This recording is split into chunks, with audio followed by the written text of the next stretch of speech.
Wow, what a fight last night. I hope you caught that one. Talk about riveting action, back and forth, momentum shifting by the minute, if not by the half minute in that one, and a dramatic TKO ending. That is what you look for in boxing. And I've told you before that, I covered boxing for 8 years. I mean, saw a lot of championship fights, covered them, and then a lot of non championship fights as well. But the thing that makes boxing compelling, when you have the best matchups, it's not necessarily when you have the best fighters, it's when you have two evenly matched fighters. That's what makes a great boxing match. And that's what you had last night. You had two guys that are past their prime. Oh, yes, and trust me, I told you a year ago that Manny was past his prime, and Floyd, if they ever got together, would take him to pieces, that he was already falling off that cliff, and I ain't talking about the fiscal cliff here, guys. Bottom line is, he's past his prime, as was his opponent last night, but that still made for a compelling boxing match. And in all my years covering boxing and watching the sport, as I mentioned just about a month ago, in fact, and I put up a YouTube link to it, I thought the best fight that I ever saw, in person and covered was Hagler Hearns. I mean, the most intense 3 rounds of action I had ever seen. Of course, it also happened that the biggest boxing bet I ever made in my life was on Marvelous Marvin Hagler that night. So let's just say I had a vested interest in the outcome of that particular fight when I was covering it. I'm the only guy covering, doing the play-by-play for the fight going, Jesus Christ, am I going to win my money tonight? But that fight last night, it's right there. It's right up there with the Alexis Arguello, Aaron Pryor fights. It's right up there with the Mickey Ward, Arturo Gatti fights. I mean, it's right up there with Hagler and Hearns as well. I mean, just some great, great action in that one. It's the type that you just want to watch over and over again. And see it live is one thing. But then when you can come home, put it on your DVR, and run it by a couple more times, that's even more amazing. Hi, everyone. Al DeMarco here, and this is going to be your Sunday video report. I've got lots of ground to cover for you. Let me just say that if I didn't make you a fortune yesterday, as I have the past 3 Saturdays, I don't know what more I can do. Yesterday, I cashed in with my second biggest college basketball release of the season with Villanova. I told you they were simply the better, more athletic, talented team. And they rebounded from a stretch where they had lost 3 out of 4 games with the easy win and cover against the Penn Quakers at the Plestra in Philadelphia. That was a 10-time play. And then I gave you a 3-0 sweep with my free selections as well, giving you winners yesterday on Virginia Tech getting the road cover and a 1-point loss at West Virginia. What a great game that was. Arizona State taking care of business at home, and Dayton delivering in revenge as well against Miami of Ohio. So the past 3 Saturdays, I've gone a perfect 3-0 with my premium best bets. And let me just do the math. 2-0, 3-0, 5-0, 4, 9-1 with my free plays as well. That's pretty good for the past 3 Saturdays. But today, guys, I'm upping the ante, taking it up a notch, because today I have a play that is the biggest of my career in the NFL. It's another 30-dime release. It's the 10th ever 30-dime release of my career in the NFL. I am 8-1 with these plays in my lifetime. And it's a 17-point burial blowout of the year. It goes at 1 o'clock Eastern time. It is 6 times bigger than Thursday's winner on the Denver Broncos, on Wednesday's winner on LaSalle, on Tuesday's winner on Georgetown. It's 3 times bigger than last night's winner on Villanova. That's the magnitude of this play. Now listen, guys, the only time I've ever lost one of these plays, and I know this is crazy, I'm telling you the good, well, I feel compelled to be totally honest with you, give you full disclosure. The only time I lost one of these was back in week 2, little game between the Patriots and the Baltimore Ravens where I lost by a half point. It happens sometimes. 8-1 lifetime with these plays. However, same plays in college football this season. I've had 3 of them, and I've hit 2 out of 3. Hit my only one in the NBA ever last year in the postseason. Spurs and Oklahoma City in one of the games of their finals series a year ago. This is a big play.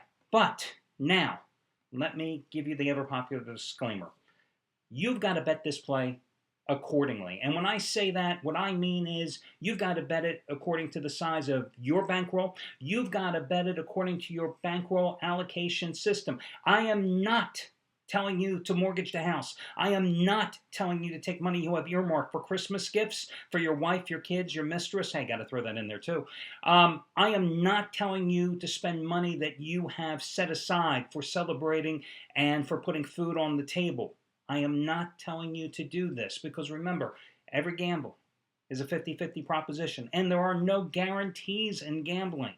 So again, my golden rule of gambling has always been you never bet more than you can afford to lose. And I know that sounds so bizarre, but when you think about the sensible logic of that statement, you never bet more than you can afford to lose. Simply put, if you never bet more than you can afford to lose, you never get yourself into a hole, that deep abyss from which there is no escape financially. You bet what you can afford to lose. That's how you play this game. Me personally, I've won 6 of the past 8 days. That's why I'm upping the ante today. I knew I was going to do this as long as I cashed in with Villanova last night, and I'm on board. That's what I am doing today. But listen, guys, I'm not the only hot handicapper here at the site. Jeff Benton today, second straight Sunday with a 100 dime release in the NFL. In fact, his 100 dime football winner number 3 in a row. He says it's a 2-touchdown burial blowout, as big as his 100 dime winner on Houston. 24-10 over Tennessee last Sunday, as big as his 100 dime winner on Minnesota, 2.5-point road favorite, 17-3 over Illinois, way back on November 10th. That's what he has going today. Shawn Michaels. Now listen, yesterday, Shawn Michaels was on the wrong side of the Army-Navy game, and it was a 100 dime play. So that's the bad. Now let's talk about the good with Shawn Michaels. Today, he has 100 dime NFL winner number 27 out of 36. 27 out of 36, that's over the past 3 years. And it also happens to be a 100 dime teaser. This is going to be his teaser winner number 30 out of 40. The past 2 years in all sports combined. 30 out of 40. So it's a 100 dime NFL winner number 27 out of 36. It's his teaser winner number 30 out of 40. And the 100 dime teaser is on Pittsburgh, San Diego, Miami, San Francisco. He just hit a teaser last Sunday with the Patriots and the Broncos. He just hit a teaser last Saturday, his second straight in college football with Boise State and Arkansas State. 26-9 with 100 dime NFL locks the past 4 years. This is another one of them going today from Shawn Michaels. So those are among the handicappers I wanted to tell you about. And I would be remiss, before I move forward, if I didn't certainly talk about the 3 red-hot college basketball handicappers here at the site that swept the board again yesterday, and give you a money-saving discount coupon as well. But first, before I get to that and my 3 free picks for today's card, let me just remind you, every single week we have a free Fantasy Football League contest here at the site. It's run in conjunction with DraftStreet.com. All you've got to do is click on the ads and go and play. And if you played free last week, it doesn't matter, guys. You can go ahead and play free again this week as well. Top 20 finish in the money. $500 total prize pool. $125 to the first place finisher. But there is a twist this week. This week, for the first time in a couple of years, it is a pick'em style draft. Now, what that means is normally, the free Fantasy Football League contest, you're giving a $100,000 bankroll and you play general manager. You've got to pick a couple of quarterbacks, a couple of running backs, a couple of wide receivers, and you have a $100,000 salary cap. That's not how it goes today. In a pick'em style draft, there are 8 tiers of players. 8 tiers of players. T-I-E-R-S, okay? And you have to pick one player from each tier to make your roster. So I got to be honest with you. I've only played a couple of them like this. I find them much, much easier than sitting there with your abacus, your calculator, and your slide rule and trying to figure out sometimes the salary cap ramifications. It's a faster league to get into. It takes less study time, less prep time, but it's still the top 20 finish in the money, still $500 in total prize money, still $125 first prize, and still free to enter. So click on the ads here and get going because you got until 1 o'clock Eastern time. Guys, time is running out. Let me talk about Chris Jordan, Chuck O'Brien, and Scott Delaney because they all did it again yesterday. Chris Jordan, now, let me get this right. 18 out of 22 winning days. And a $1 bettor has won $4,910 in that 22-day stretch. because, again, yesterday he showed another prophet. How about Chuck O'Brien? My goodness, how hot has this guy been? He's right on Jordan's heels. He has won 13 of the past 17 days. $10 bettors have won $6,020 in that 17-day stretch. Yesterday, he had a 30-dime college basketball triple header. He won with Texas. He won with Louisiana Tech. He just barely lost with LaSalle. That was on the heels of hitting his 75-dime winner number 3 in a row, Iowa over Iowa State on Friday night. Well, today, Chuck O'Brien has the play that matches the biggest of his career in the NFL. It's another 100-dime release.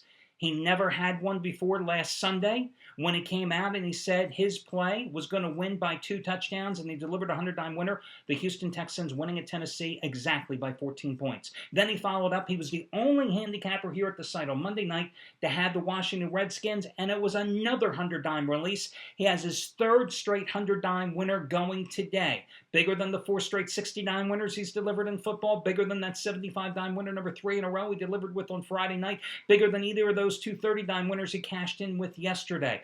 That's how hot he is. Again, 13 to 17 winning days.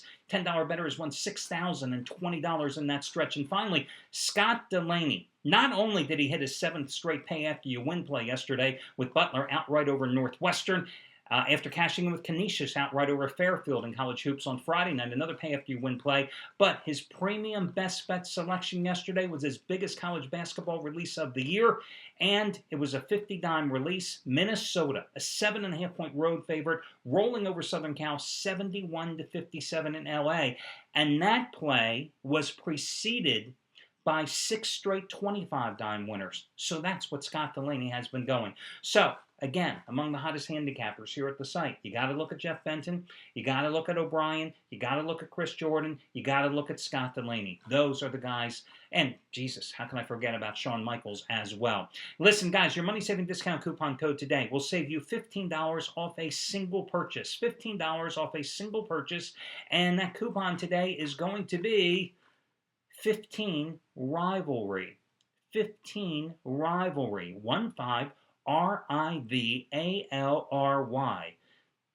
I used it again because of the Army-Navy game. I mean, listen, it may be boring football, but it was competitive football. It went right down to the wire, and that's the good kind of game you want to watch. Unless, of course, you happened to bet Navy yesterday. I didn't. I stayed away from that one, thankfully.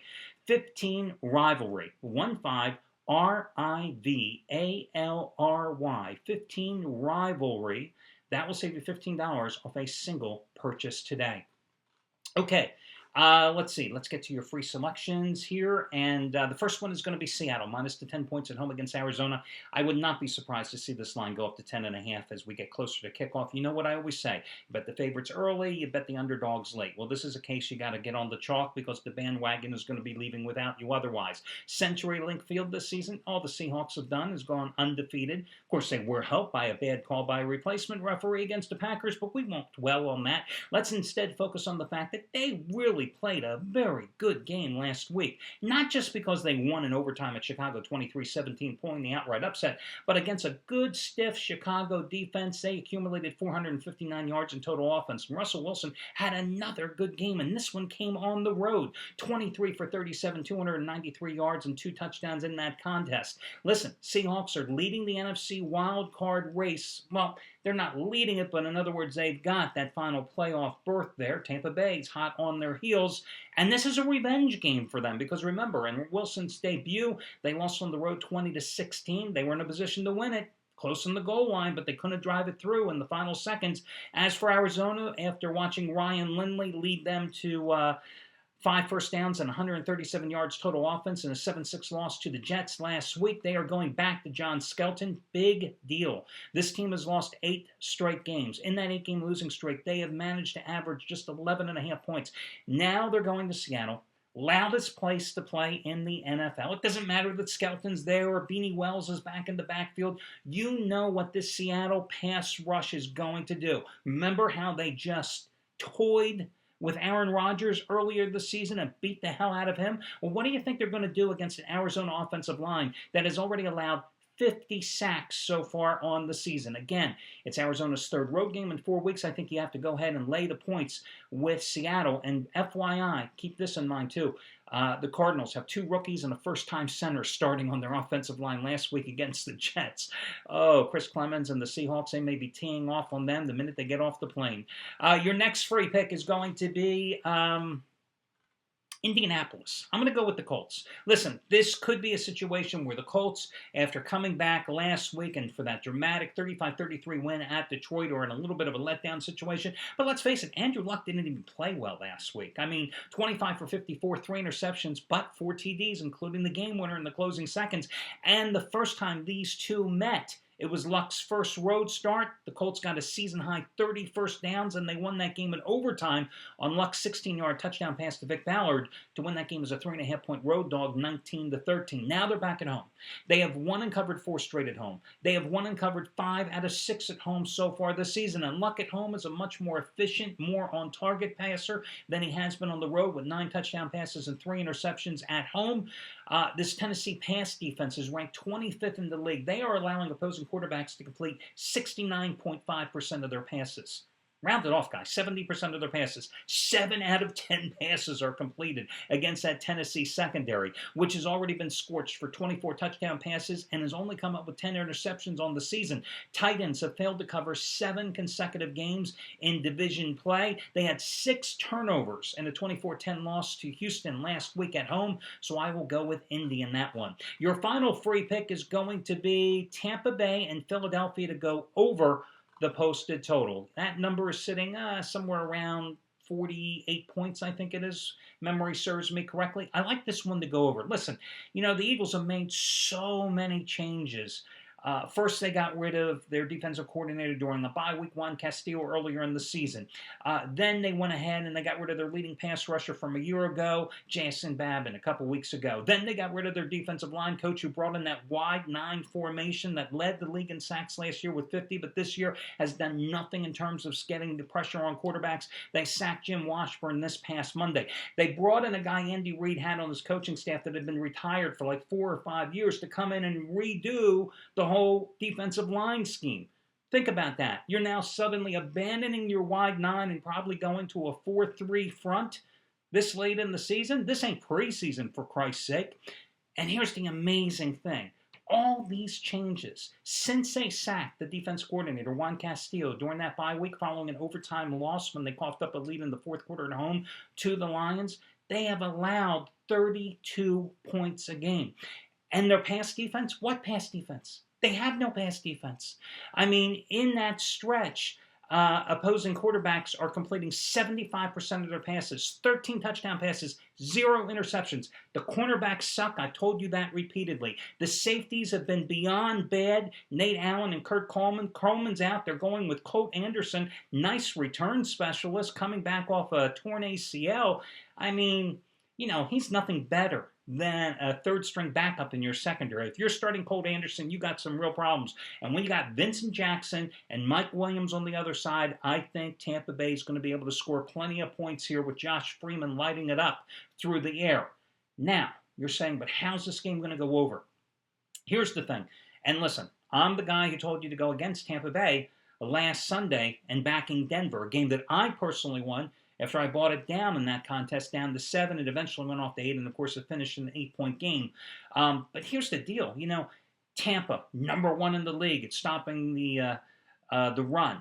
But number 32 when it comes to stopping the pass. When you see those type of numbers so skewed, that means you don't really have a good defense.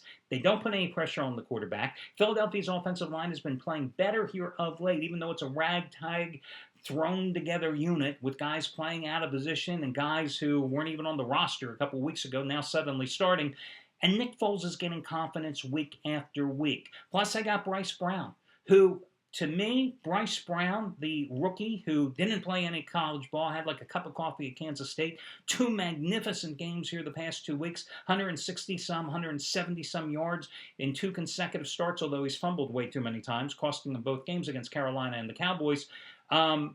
You know, he's starting in place of the injured LaShawn McCoy. I think he's going to be able to have some running room and have some success against this Tampa defense, which to me is a paper tiger defense. So again, I think this one you play over the posted total. That's the way to go. The other two free picks, Indianapolis and Seattle, your money saving discount coupon code once again is going to be 15 Rivalry, 15 Rivalry. That'll save you $15 off a single purchase.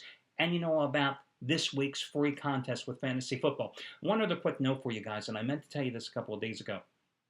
Craig Davis, you may have seen here at the site, is taking an emergency leave because of some very, very pressing family issues. We wish him the best. He hopes to be back here, December 17th? We're talking about a week and a half or so from now. It's not a set-in-stone date because, bottom line is there are certain things that are far more important than worrying about who the hell you have in a teaser or straight-up bet today.